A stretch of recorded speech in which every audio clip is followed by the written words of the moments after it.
नमस्कार दोस्तों, स्वागत है आपका आपके अपने चैनल पीसफुल सफर में।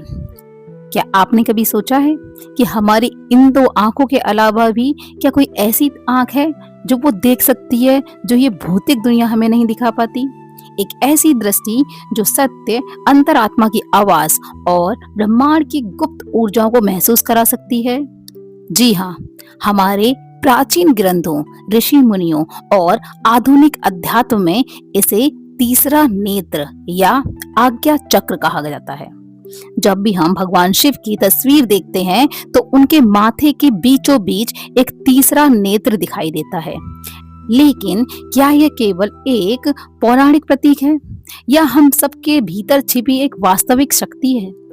आज के इस पीसफुल सफर में हम तीसरे नेत्र के रहस्य, इसके पीछे के विज्ञान और इसे जागृत करने के सबसे सुरक्षित और व्यवहारिक तरीकों पर गहराई से बात करेंगे। वीडियो के अंत तक बने रहिए क्योंकि यह सफर आपकी सोचने और महसूस करने की क्षमता को हमेशा के लिए बदल सकता है। तीसरा नेत्र वास्तव में होता क्या है? सबसे पहले यह जानना जरूरी है कि तीसरा नेत्र शरीर का कोई भौतिक अंग है या मांस का टुकड़ा जो है ही नहीं, जो अचानक माथे पर फूट पड़े। तीसरा नेत्र हमारी चेतना की वह उच्च अवस्था है जहां इंसान अपने भ्रम, माया और शारीरिक सीमाओं से परे जाकर देखना शुरू करता है। हमारी ये दो आंखें सिर्फ भौतिक दुनिया यानी जो सामने है उसे देखती हैं, लेकिन तीसरा नेत्र वह दृष्टि है जो चीजों के पीछे छिपे सत्य और उद्देश्य को देखती है।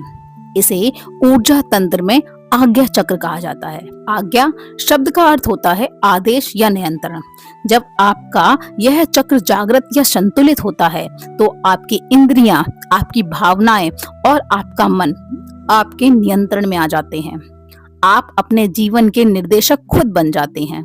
दोस्तों, क्या आप जानते हैं कि आधुनिक विज्ञान भी तीसरे नेत्र की अवधारणा को स्वीकार करता है? हमारे मस्तिष्क के ठीक मध्य में दोनों भौं के पीछे मटर के दाने के बराबर एक ग्रंथि होती है जिसे विज्ञान में पीनियल ग्रंथि कहा जाता है। हैरानी की बात तो यह है कि इस ग्रंथि की बनावट में हमारी आंखों की तरह ही प्रकाश को महसूस करने वाले रिसेप्टर्स होते हैं। इसीलिए कई वैज्ञानिकों और दार्शनिकों ने पीनियल ग्रंथि को ही शरीर का भौतिक तीसरा नेत्र माना है। यह ग्रंथि मेलाटोनिन और सेरोटोनिन जैसे हार्मोन बनाती है जो हमारी नींद, मूड और चेतना के स्तर को नियंत्रित करते हैं। जब हम गहरे ध्यान में होते हैं तो यह ग्रंथि सक्रिय हो जाती है और हमें आध्यात्मिक शांति, स्पष्टता और आत्मिक आनंद का अनुभव कराती है। अब सवाल उठता है, हमें कैसे पता चले कि हमारा तीसरा नेत्र निष्क्रिय है या जागृत? तीसरे नेत्र के असंतुलित या ब्लॉक होने के लक्षण क्या क्या होते हैं? अत्यधिक मानसिक तनाव और उलझन, जीवन में हर समय भ्रम की स्थिति में रहना, अंतर्ज्ञान की कमी होना, अपनी गट फीलिंग या अंतरात्मा की आवाज को महसूस ना कर पाना, संसारिक विचारों में फंसे रह जाना, नकारात्मक सोच, अत्यधिक डर, चिंता और जीवन में उद्देश्यहीनता महसूस होना, नींद में गड़बड़ी होना, हर समय थकान और मानसिक अशांति की कमी होना। जब तीसरा नेत्र संतुलित या जागृत होने लगता है तो क्या अनुभव होता है? तीव्र अंतर्ज्ञान, आपको घटनाओं का पूर्वाभास होने लगता है। आप लोगों की नीयत और ऊर्जा को बिना बोले समझ जाते हैं। अद्भुत मानसिक स्पष्टता होती है, निर्णय लेना आसान हो जाता है, भ्रम समाप्त हो जाता है और सपनों का स्पष्ट होना। आपके अपने सपने बहुत जीवंत और अर्थपूर्ण होने लगते हैं। आंतरिक शांति प्राप्त होती है।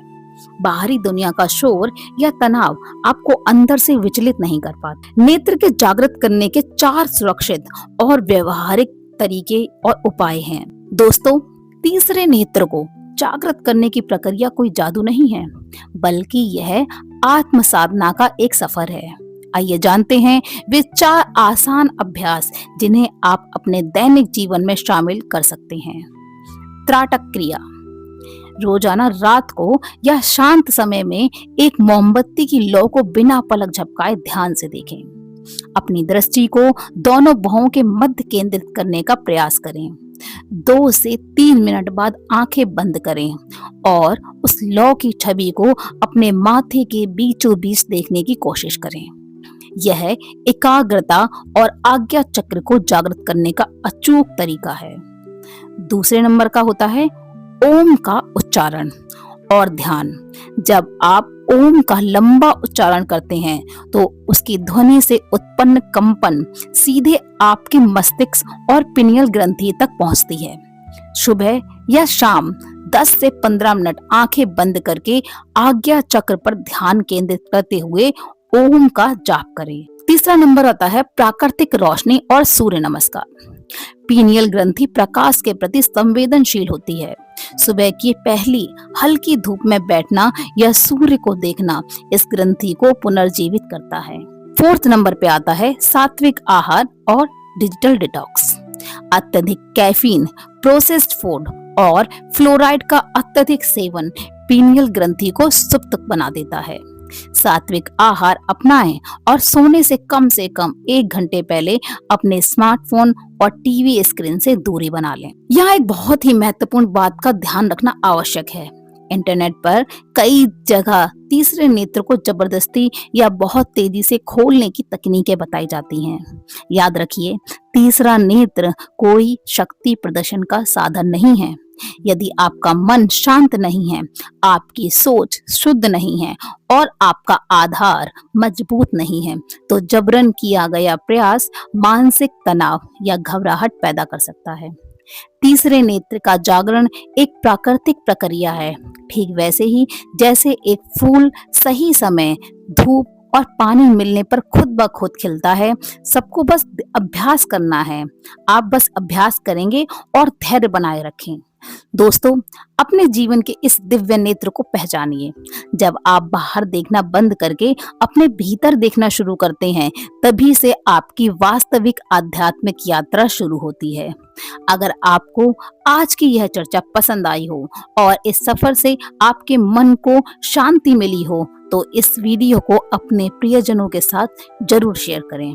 वीडियो को लाइक करें, अपने विचार कमेंट में साझा करें और पीसफुल सफर चैनल को सब्सक्राइब करना बिल्कुल ना भूलें, ताकि हम साथ मिलकर आत्मिक खोज के इस खूबसूरत रास्ते को पर आगे बढ़ते रहें। धन्यवाद। आपका जीवन शांत, समृद्ध और प्रकाशमय रहे। जय हिंद।